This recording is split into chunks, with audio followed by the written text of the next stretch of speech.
Hi, my name is Charles Andre A. De Vera from LFCA 322M045. The subject is evidence. What is evidence? Evidence is anything that can be used to prove something, like the evidence presented in a trial, or the trail of breadcrumbs that is evidence of the path Ansel took through the woods. What is evidence? Debenesse, Latin phrase, roughly is translating as for what it's worth. Evidence as admitted, debenesse is done so on provisional basis without determining its admissibility.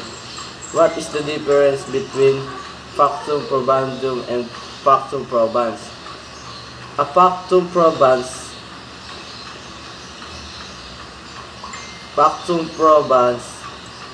facta probantia, is a fact offered in evidence as proof of another fact, and factum probandum, facta probanda, is a fact that needs to be proved. What is meant by probative value? Probative value is the probability of evidence to reach its purpose of relevant fact in issue.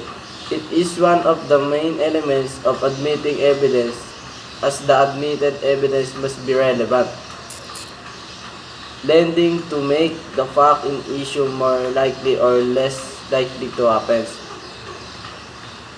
no matter how slight its probability is. What are the source of Philippine rules on evidence? The rules are patterned and based on the rules of evidence as developed, applied, and interpreted in English and American courts. The rules on the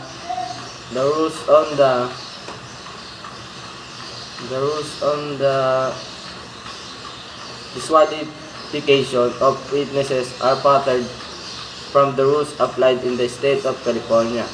Our rules concerning confessions are patterned after American rules.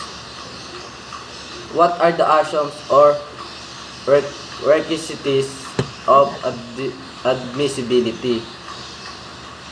Requisites of object evidence to be admissible: the object must be relevant to the fact in issue, and the object must be authenticated before it's admitted. What are the differences between admissibility and weight?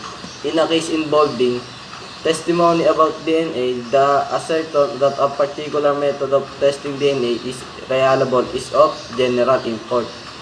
In the matter of admissibility, while an opinion regarding a case-specific fact, such as whether the technician properly labeled the samples prior to testing, is a matter of weight.